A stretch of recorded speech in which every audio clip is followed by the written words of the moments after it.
오늘은 말씀의 위력이라는 제목으로 말씀을 상고합니다. 하나님은 영이시기 때문에 우리가 다른 사람에게 어떤 메시지를 나눈다든지 이렇게 할 때 우리 귀가 열려 있기 때문에 들을 수가 있고 우리 눈이 열려 있기 때문에 볼 수가 있는데 하나님은 그렇게 인지할 수가 없습니다. 영이시기 때문에 우리 눈에도 안 보이고 우리 귀에도 무슨 소리를 하시는지는 알아들을 수가 없어요. 그럼에도 불구하고 하나님은 하나님의 말씀으로 천지를 창조해서 지금도 틀림없이 운행하도록 통치하시고, 하나님은 사람을 창조하시고 우리 사람의 마음속에도 말씀을 주실 때 우리 사람이 거듭나고 또 하나님의 뜻대로 변화가 되어 성화될 수가 있음을 믿습니다.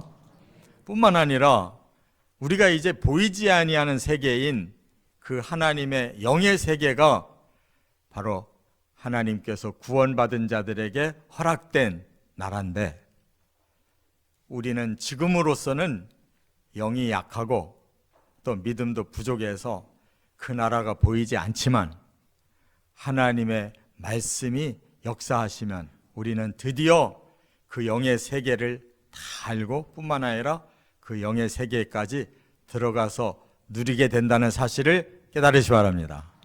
그렇기 때문에 이 모든 것은 하나님의 말씀에 의해서 다 이루어지고 있다, 그 말입니다. 특별히 4절에 보면 그의 소리가 온 땅에 통하고 그의 말씀이 세상 끝까지 이르도다, 이렇게 말씀했는데, 아까 시작할 때 우리가 하나님이 어떤 소리를 내신다 할지라도 우리 귀에 안 들린다 이렇게 말씀했는데, 하나님의 말씀이라고 하는 방법은 영적으로 온 땅에 하나님의 그 말씀은 통하고 있고, 또 하나님의 그 말씀의 뜻은 이 세상의 역사가 끝나는 그날까지도 어김없이 그 뜻이 전달되고 있다는 사실을 깨달으시기 바랍니다. 여기 본문 4절에 바로 말씀이 세상 끝까지 이르도다 한 요 말씀이라는 단어는 히브리 원어로 미라라고 이렇게 돼 있는데, 이게 무슨 뜻이냐? 하나님의 뜻, 하나님의 진리, 하나님의 명령을 의미하는 것이에요. 그래서 우리는 알아듣지도 못하고 보이지도 않아도 그 영향력, 하나님의 뜻, 하나님의 진리, 하나님의 명령은 이 우주 안에, 우리 사람들의 마음 안에, 그리고 미래의 영생의 세계까지 다 영향력을 끼치고 있다는 걸 깨닫는 성도 되시기를 바랍니다. 그래서 하나님께서 이제 이 오늘 본문의 세 종류의 세계에 그 말씀은 어떻게 역사하시는지 우리에게 그걸 깨닫게 하시고, 우리는 과거만이 아니라 우리의 마음에 있는 현재뿐만 아니라 우리의 미래의 영의 세계까지도 다 말씀을 통하여 우리는 거기까지 이르게 된다는 거, 오늘 말씀을 통해 깨닫고 이 비결대로 사시기를 바랍니다. 첫 번째, 1절부터 6절까지는 말씀은 물질의 세계를 통치하신다 하는 것입니다. 3절과 4절 같이 읽겠습니다. 언어도 없고 말씀도 없으며 들리는 소리도 없으나 그의 소리가 온 땅에 통하고 그의 말씀이 세상 끝까지 이르도다. 하나님이 해를 위하여 하늘의 장막을 베푸셨도다. 네. 우리 하나님은 과거에 이 천지 만물을 창조하셨습니다. 그런데 우리는 과거를 모르지 않습니까?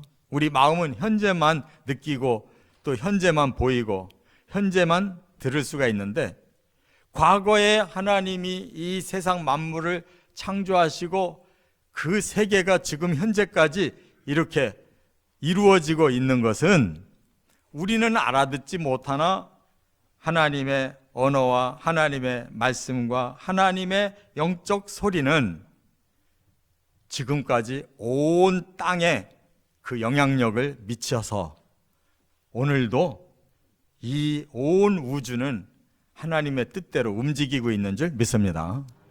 뿐만 아니라 하나님 계획은 이 세상을 이제 종말까지 이끌어 가시려고 하나님이 어떤 계획을 밝혀 주셨는데, 그 계획은 이 세상 끝날이 오는 날까지는 그대로 진행되고 또 하나님의 뜻은 이루어진다는 것도 믿으시 바랍니다.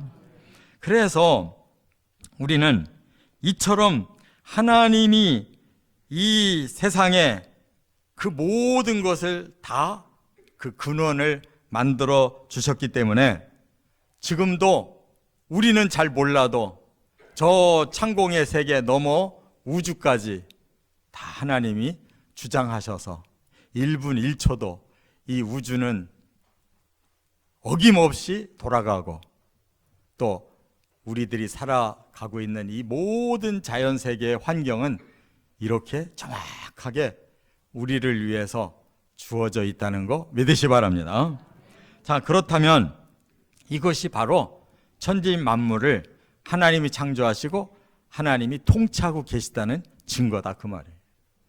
그 증거의 하나로 오늘 본문은 이제 태양을 가지고 여기 말씀을 하시는데, 우리는 이 세상의 그 만물 중에서도 태양처럼 이런 큰 영향력을 발휘하는 존재가 없어요. 그렇지 않습니까?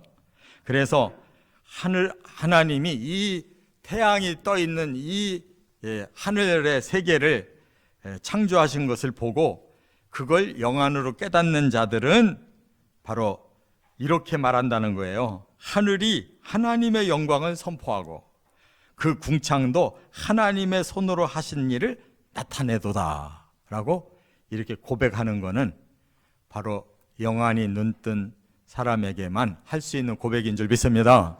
그러나 세상 사람들은 전혀 그런 생각이 없어요. 그냥 이 세상은 그냥 우연히 이렇게 하나의 작은 원자로부터 시작해서 이렇게 저렇게 시간이 가다 보니까 이렇게 조화로운 세상이 됐다고 말하는데, 이게 가당치나 한 말입니까?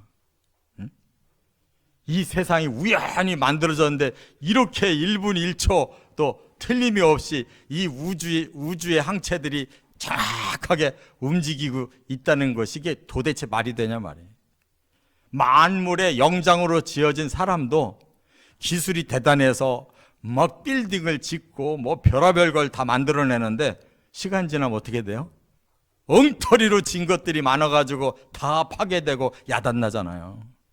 아니, 제일 만물의 영장이라고 하는 사람의 그 지식이나 그 손으로 만들어진 것도 이렇게 엉망진창인데 어떻게 세상이 우연히 만들어지고 우연히 진화돼서 이렇게 기가 막히게 조화로운 세상이 될 수가 있냐 이 말이에요. 그렇기 때문에 진화론은 가짜인 줄 믿습니다.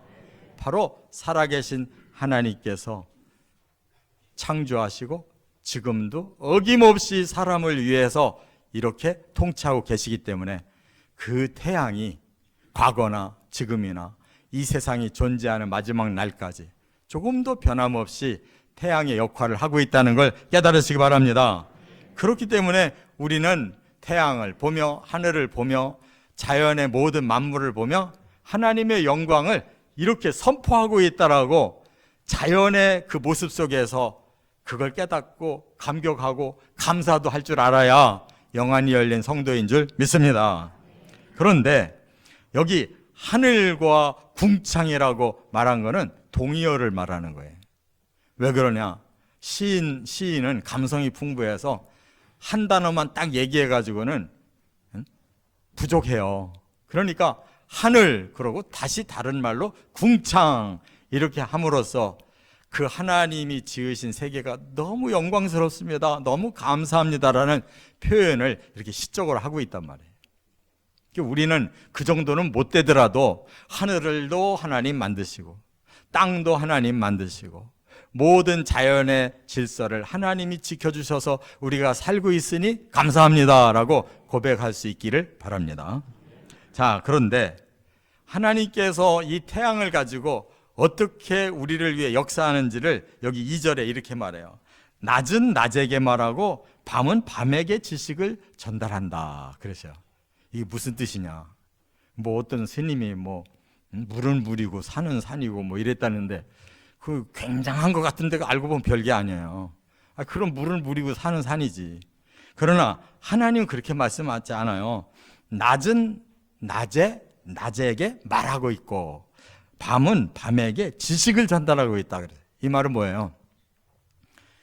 하루도 낮이라고 하는 12시간과 밤이라고 하는 12시간이 기가 막히게 정확하게 돌아가는데, 아니 어제 그 낮은 오늘 낮에게도 전달할 말이 있고 어제의 밤은 오늘의 밤에게도 전달할 말이 있어서 정확하게 이렇게 하루가 왔다는 거예요. 뿐만 아니라 오늘의 낮도 내일에게, 오늘의 밤도 내일에게 또 정확하게 지식을 전해서 그렇게 24시간은 또 갈 거라 이거야.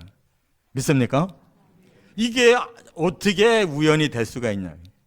만드신 분이 있고 통치하시는 분이 있으니까 이렇게 돌아가고 있다는 거예요. 그러니 하루가 그냥 우연히 생겼다면 내일을 믿을 수가 없어요. 근데 우연이 아니고 통치하시는 분이 그렇게 하시기 때문에 우리는 내일도 아무 염려 없이 기다릴 수 있다 그 말이에요. 이게 얼마나 놀라운 일이에요. 그리고 또 이렇게 표현을 했어요. 4절 하반절에 보면 해를 위하여 하늘에 장막을 베푸셨다. 여러분, 해 하나가 떠 있기 위해서 얼마나 우주에 기가 막힌 많은 은하계와 그리고 많은 별들을 거기다가 쏟아 부어 놓으셨는지 몰라요. 이것이 그냥 기가 막히게 다 서로가 조화를 이루어서 이 태양이 이렇게 비추고 이 지구가 돌면서 그 혜택을 누리고 달들과 모든 위성들이 다 혜택을 누리는 거예요. 우리가 천체학을 연구를 하는데 기독교인이 천체학을 연구한다면 그냥 날마다 감탄할 일밖에 없어요. 안 믿는 것들이 그걸 연구하니까 엉뚱한 생각을 하고 그 엉터리로 그걸 해석하고 있는 것뿐이에요. 그래서 이 하나의 해를 위해서도 하나님은 그렇게 놀랍게 하늘의 장막을 베풀었다. 기술이 발달할수록 이 먼 것을 그 보는 망원경이 발달하잖아요. 그러니까 과거보다 지금은 더 먼 세계도 그렇게 하나님이 다 준비해놨다는 걸 알잖아요. 조금 더 발전하면 더 많이 알 거라고. 그 하나님을 믿는 사람들이 볼 때 이게 우리도 몰랐던 것을 시간이 갈수록 더 점점 그 이 항체의 세계를 안다는 것이, 아이고 하나님 어쩌면 이렇게 미리 다 준비해 놓으셨습니까? 이렇게 하나님이 베풀어 놓으신 장막을 보고 감탄하는 것이 당연한 줄 믿습니다. 또 5절에 보니까 이렇게 말씀했어요. 해가 신방에서 나온 신랑 같고 또 길을 달리는 기뻐하는 장사 같다. 길을 달리기를 기뻐하는 장사 같다 이렇게 말했어요. 해의 역할이요, 어느 날 결혼한다고 신랑이 때 빼고 광 빼더니 아유 몰라보게 저 사람이 진짜 과거에 그 아무개인가 할 정도로 기가 막히게 빛이 나게 차리고 왔다라는 거예요. 햇볕을 그렇게 표현하고 있어요. 하나님의 햇볕이 얼마나 그렇게 빛나는지. 그 다음에 햇볕이 쫙 멀리서 여기까지 우리를 비추고 있잖아요. 그 힘이 어느 정도냐. 운동 잘하는 달리기 선수가 그냥 쏜살같이 달려서 내 앞에 다가온 것처럼 하늘의 햇볕을 그렇게 우리에게 비춰주신다는 거예요. 시인이니까 이런 말도 하지. 이 보통 사람은 이런 표현도 할 수가 없어요. 아무튼 다 표현은 못해도 아무튼 느끼고 감사할 줄은 아는 줄 믿습니다. 자, 이렇게 하나님께서 해를 비추시는데 또 한편으로 보니까 하나님은 열기도 그렇게 비추신대요. 그래서 뭐라고 그랬어요? 이 우주의 이쪽 끝에서부터 우주의 저쪽 끝까지를 하나님은 최고로 빛과 열기를 비춰서 이렇게 알맞게 살고 있다는 거예요.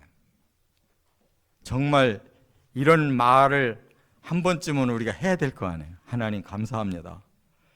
우리가 극동에 살고 있다는데 극동에서도 햇볕이 이렇게 떠오르더니 극서까지 그냥 햇볕이 골고루 가가지고 이 지구가 골고루 이렇게 하나님의 은혜를 입고 살잖아요. 여러분, 이 세계가 이렇게 아름다운데도 불구하고 하나님은 이 세계가 죄를 짓고 저주를 받아서 언젠가는 끝장이 난다는 거예요. 그런데 얼마나 걱정됩니까? 그러나 걱정하지 마시기 바랍니다. 성도의 집을 따로 또 마련하겠다니까 이 지구와 우주보다 더 놀라운 세계가 있음을 믿으시 바랍니다. 두 번째, 7절부터 11절에 보면 말씀은 정신세계를 통치하신대요. 하나님께서 가장 심도 있게 준비해서 만들어주신 존재가 사람이잖아요. 그렇기 때문에 사람을 위해서는 하나님의 말씀이 어떤 역사를 일으키시는지를 깨달아야 된다는 거예요.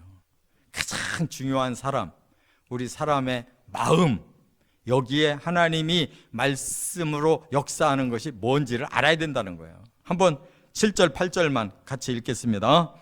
여호와의 율법은 완전하여 영혼을 소성시키며 여호와의 증거는 확실하여 우둔한 자를 지혜롭게 하며 여호와의 교훈은 정직하여 마음을 기쁘게 하고 여호와의 계명은 순결하여 눈을 밝게 하시도다. 네. 만약에 하와가 죄를 짓지 않았다면, 아담이라도 죄를 짓지 않았다면 우리 사람들은 처음부터 하나님의 그 진리로 충만한 사람이 되어서 얼마나 하나님이 완벽하게 사람의 마음을 창조해 주셨는지 몰라요. 그런데 죄를 짓고 저주를 받아서 우리의 마음이 다 타락하고 죄가 가득해서 형편없는데도 불구하고 하나님은 다시 사람들의 마음마다 말씀으로 역사하셔서 놀랍게 다시 변화시키시고 완성까지 시켜주신다는 거 깨달으시 바랍니다. 도대체 이 세상에 어떤 위인이 우리 마음을 그렇게 바꿔놓을 사람이 있어요? 그 창조자 아닌 그 누구가 우리 마음을 다시 완성시킬 수 있냐 그 말이에요. 어떻게 하나님은 사람의 마음을 다시 변화시키고 완성시키겠다고 하셨냐면 여기에 이렇게 말씀을 했잖아요. 여호와의 율법은 완전하여 영혼을 소성시킨다. 여기 소성시킨다라는 말이 다시 살려낸다, 거듭나게 한다, 그 말인 줄 깨달으시기 바랍니다. 이 세상은 다시 나는 게 없어요. 그냥 다 한 번씩 죽으면 끝나는 거예요. 있던 거 없어지면 끝나요. 그런데 사람만큼은 절대 안 죽이신다. 사람의 마음은 다시 바꿔놔요. 그게 거듭남이라는 원리예요. 무엇으로? 말씀으로. 저와 여러분은 하나님의 말씀으로 다 새로운 영으로 거듭나서 영생할 수 있는 하나님의 백성 된 줄 믿습니다. 믿으십니까? 네. 그렇다면 이 한 단어만 가지고도 우리는 그냥 너무 감격스러워서 얼마나 이 하나님의 은혜가 큰지 눈물 줄줄 흘리고 살아도 부족한 거예요. 어찌 우리가 영원히 죽지 아니하는 영생하는 마음을 우리 영혼을 주셨냐 말이에요. 또 그 다음에 보니까 뭐라고 그랬어요? 하나님은 우리들에게 얼마나 진리를 주시는지, 우리는 지금 우둔해져 있는 자들인데 이 말씀의 진리만 우리가 받아들이고 깨닫기만 하면 전부 지혜롭게 바뀐다는 거예요. 할렐루야. 아니, 저 안 믿는 사람들은 여전히 우둔해서 저 하늘의 세계를 우연히 이렇게 지금 만들어졌대요. 하긴 참 어떻게 그렇게 상상력도 대단한가 몰라. 세상이 어떻게 우연히 만들어져서 이 우주가 조금도 오차가 없이 여기까지 왔냐고. 그 사람들 말로는 뭐 몇백억 년이나 됐다는데 몇백억 년까지 어떻게 이렇게 점점 진화돼서 왔을까요? 제발 그랬으면 좋겠는데. 앞으로 점점 진화될 것 같은데 왜 역산이 이렇게 거꾸로 내려가고 집 부서지고 파괴되고 이렇게 사람 살기가 힘든 환경으로 지금 점점 나락에 떨어지고 있는지. 진화론자들의 말이 어떻게 된 거냐고. 이처럼 하나님의 진리가 들어가야 우둔한 소리가 더 이상 안 나오고 지혜로운 영원의 세계를 볼 줄 알고 그 말을 하게 될 줄 믿습니다. 그 다음에 8절에 보면 하나님의 말씀은 정직해서 사람들로 하여금 정직하게 삶으로 기쁘고 행복하게 만들어준다는 거예요. 할렐루야. 여러분, 고속도로를 뚫어놨으면 그 고속도로에 맞게 차가 가야 되잖아요. 근데 왜 사고 나냐고. 정직하지 않게 사람들이 사니까 엉뚱하게 끼어들어가지고 막 지가 먼저 가려고 하고 막 그냥 고속도로를 건너가 버리려고 하고 이러니까 사고 나는 거잖아요. 정직하게 살면 왜 사고가 나냐고. 모든 것이 신호등대로 지켜지면 뭐가 사고가 나냐고. 사람은 정직하게 살면 서로가 기쁘고 서로가 행복하게 해주는 줄 믿습니다. 진리가 우리 안에 들어가야 사람이 정직해진다. 그 다음에 9절에 보니까 하나님의 말씀은 하나님의 뜻을 알게 한대요. 하나님의 뜻을 알고 실천하면 어떻게 되느냐? 우리가 점점 거룩한 사람이 되는 거예요.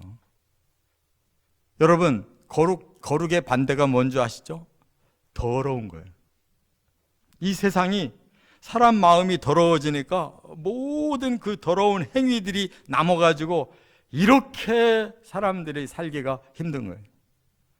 진리로 충만해져서 우리 하나님의 그 뜻이 거룩하게 사는 것이라는 것을 깨닫고 하나님의 거룩을 닮아가면 이 세상이 깨끗한 세상 될 줄 믿습니다. 사람들 마음에 조금도 더러움이 없고 정말 서로 깨끗한 사람들이 다 모일 때 천국이란 말이에요. 그 다음에 또 하나, 하나님 말씀은 진실해서 사람들이 다 의롭게 산대요. 진실하면 트릭이 없어요.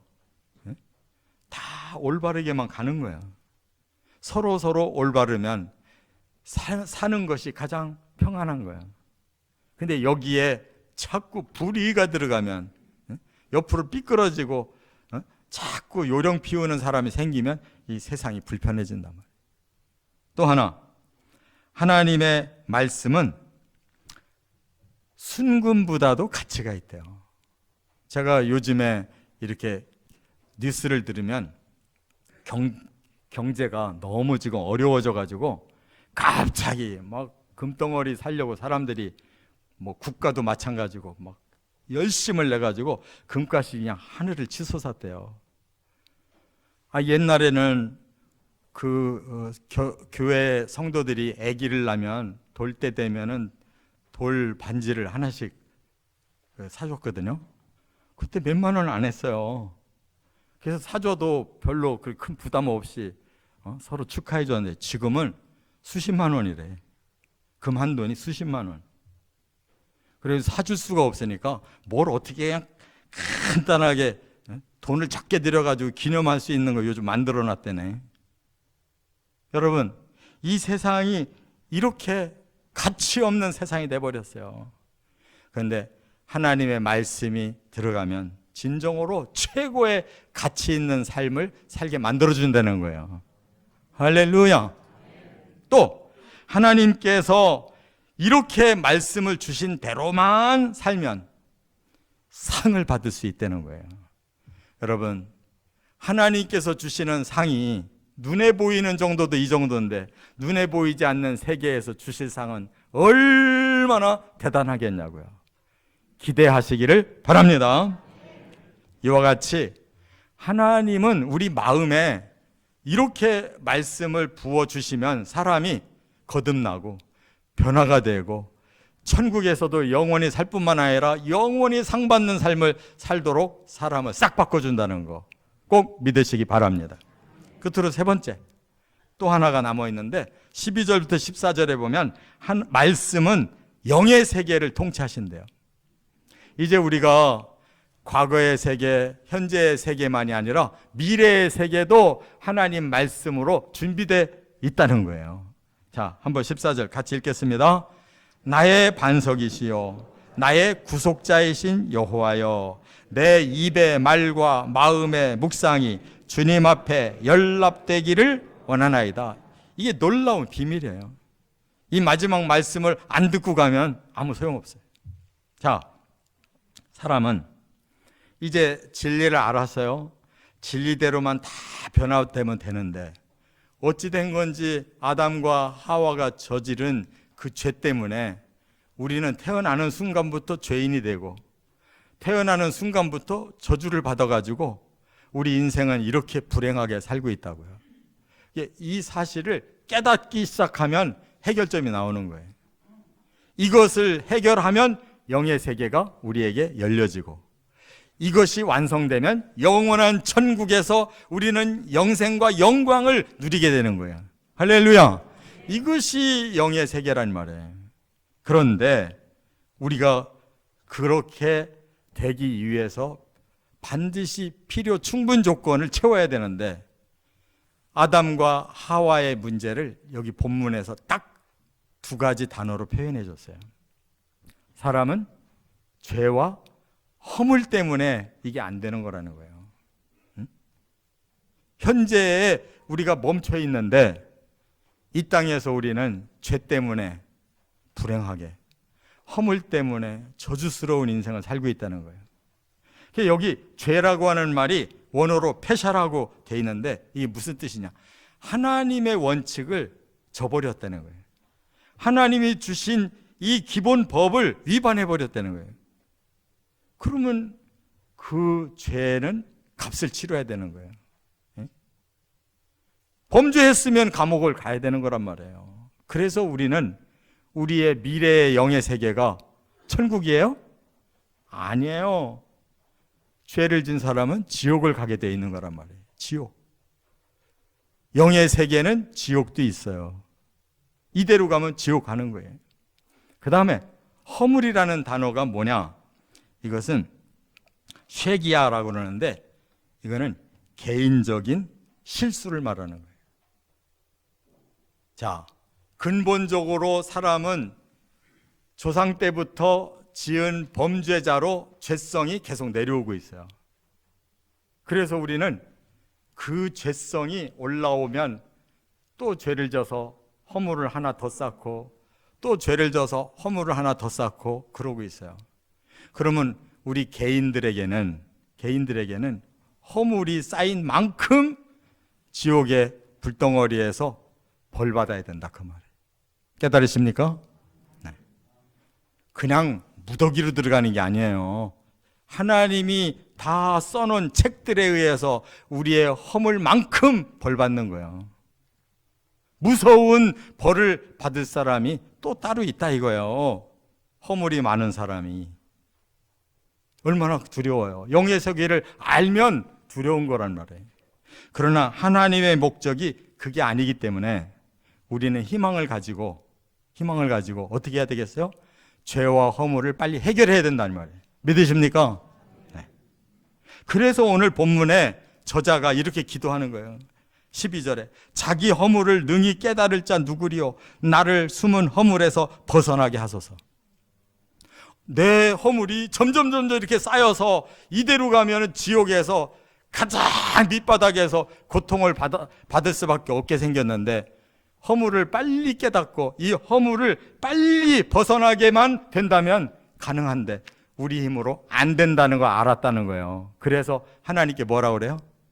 내 허물을 깨달았는데 내 허물을 좀 벗겨주십시오 라고 기도한다는 거예요. 이게 바로 우리 그리스도인인 줄 믿습니다. 세상 사람은 그것도 모르고 어디로 갈지도 모르고 그냥 무작정 사는 거예요. 이 땅에서 어떤 죄를 저질렀든지 나는 이 땅에서만 숨기고 가면 끝난다 이렇게 생각한다는 말이에요. 그런데 그게 아니에요. 또 하나 13절에 주의 종에게 고의로 죄를 짓지 말게 하사 그 죄가 나를 주장하지 못하게 하소서. 그리하면 내가 정직하여 큰 죄가에서 벗어나겠나이다. 우리가 죄를 지면 이 죄과라는 것이 얼마나 무서운 건지 끝까지 따라가는 거예요. 이 세상에서도 그렇잖아요. 죄진 놈은 언젠가는 걸려들으면 반드시 죄값 받아야 돼요. 그냥 넘어가는 법이 없어요. 그래서 하나님, 저를 이 죄에서 좀 해결해 주십시오. 방법은 그거밖에 없다는 거예요. 믿습니까? 그렇기 때문에 이렇게 기도를 한 다음에 아까 우리가 읽은 14절에서 이렇게 고백하는 거예요. 뭐라고? 나의 반석이시여, 나는 지옥불에 떨어질 수밖에 없는데 내가 그리로 떨어지지 아니하고 나를 받쳐줄 반석이 계시다는 거예요. 그분이 누구냐? 나의 구속자이신 여호와여, 이렇게 말한 거예요. 구속자가 계시다는 거예요. 여기서 구속이라는 말은 뭐 이렇게 구속당해가지고 감옥 들어간다는 구속과 다른 거예요. 여기서는 우리의 죄에서 건져냄을 받았다라는 구속이에요. 믿습니까? 이것이 바로 원어로 말하면 우리는 가알, 이 원어가 가알인데 이거는 다른 단어로 바꾸면 속량함을 얻었다는 거예요. 속량이 뭐예요? 우리는 다 누가 대가를 지불해 줘가지고 하나도 나는 대가를 지불 안 했는데도 불구하고 거저 죄인에서 의인이, 허물 많은 우리가 하나님께 상과 칭찬을 받을 수 있는 성도로 바뀌어져 있다 이 말이에요. 그 구속자가 누구십니까? 바로 하나님이 보내신 메시아, 앞으로 신약에 나오는 예수 그리스도신 줄 믿습니다. 여기까지 왔으면 이제 우리는 영의 세계에서 지옥이 아니라 천국으로 갈 수 있게 됐다 그 말이에요. 믿습니까? 그 천국을 보니까 누가 통치하셔요? 하나님이 통치하시더라. 다 준비를 해놓고 예수님이 오시는 그날 우리는 그 십자가의 보혈로 죄가 하나도 없고 그 부활의 은혜로 우리가 저주가 다 풀어져서 천국 백성으로 바뀌어진 상태로 주님을 따라가면 천국에 들어가서 영생과를 먹고 영원한 생명과 영광을 누리게 된다는 거 확신하십니까? 바로 하나님이 이렇게 시편에다가 다 얘기해 놨단 말이에요. 영의 세계가 그렇게 앞으로 온다고 말씀되어 있다 이 말이에요. 믿으십니까? 그러면 오늘자로 여러분들은 천국 백성으로 바뀌어지고 천국에 우리 집이 있고 천국에 우리가 영생할 아름다운 세계가 준비되어 있음을 확신하시고 그 나라를 꼭 들어가시기를 주의 이름으로 축원합니다.